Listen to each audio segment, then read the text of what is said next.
Hello everybody, welcome to Takeover Tuesday. This is Shane and I've got a great teaching for you.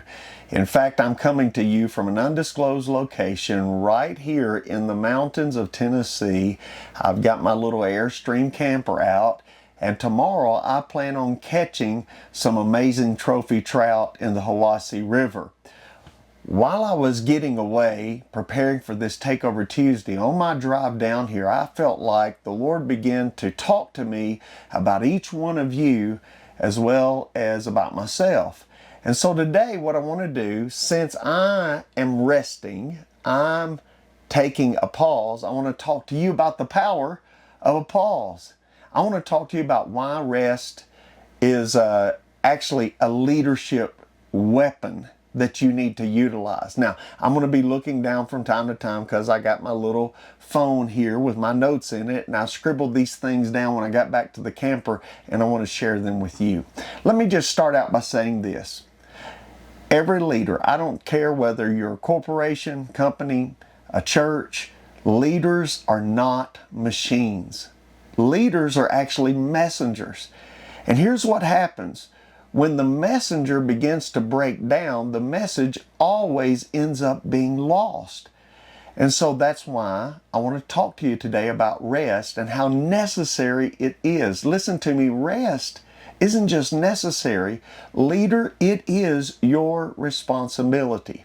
Now, over the course of the last 35 years, I've watched way too many high-level leaders believe that rest is just a reward for their performance.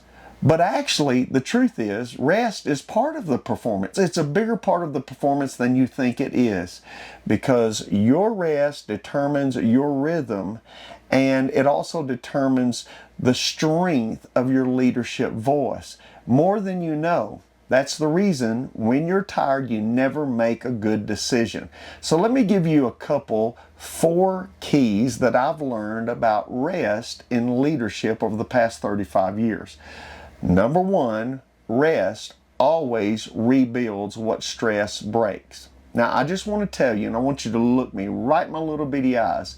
If you don't schedule your rest, your body will schedule your breakdown.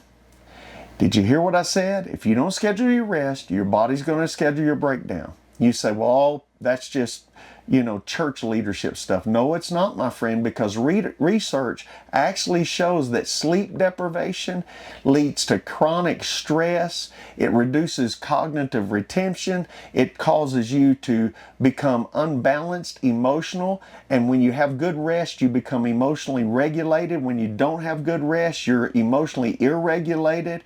And your decision-making accuracy falls apart when you're tired. But you got to understand that burnout doesn't begin with just a bad day. It actually starts with a good leader who just simply forgot to breathe, to use the power of the pause. Rest is not weakness, leader.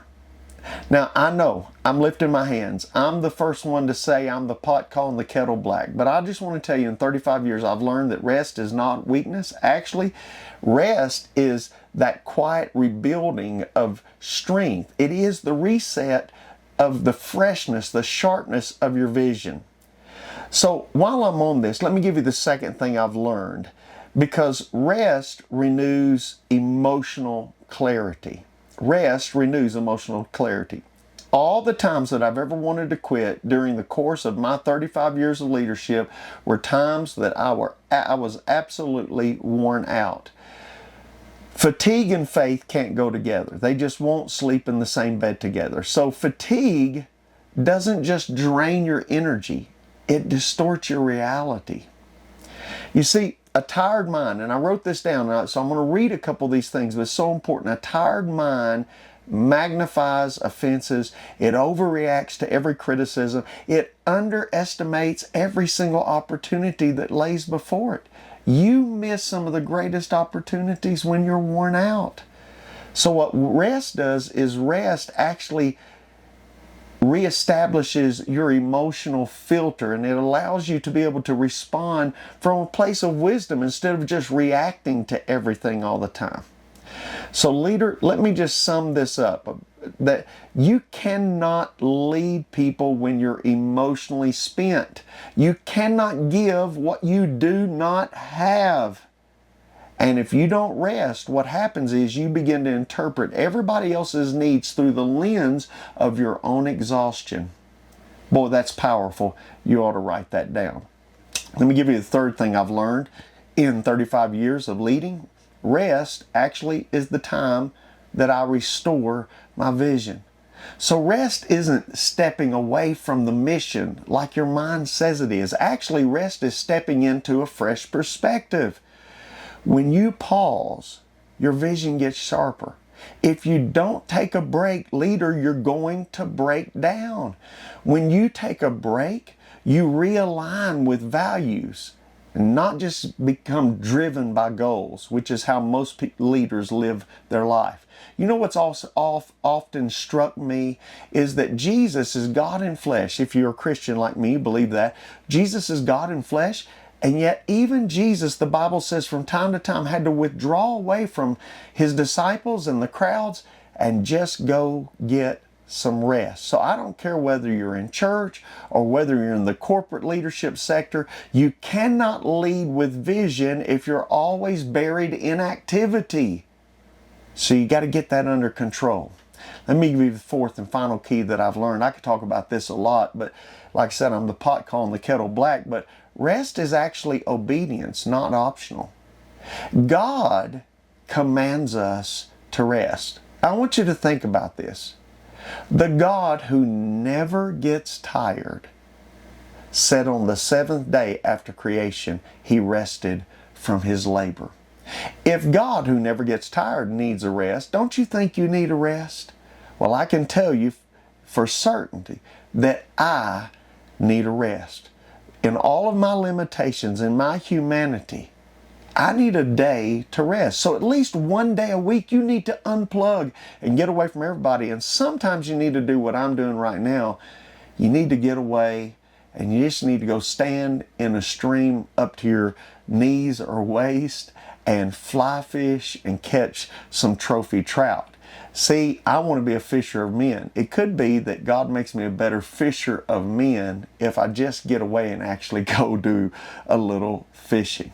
So whether you're leading a company or a congregation, rest is the thing that reminds you that your identity precedes your productivity. So you've got to rest. All right, let me give you a closing challenge today.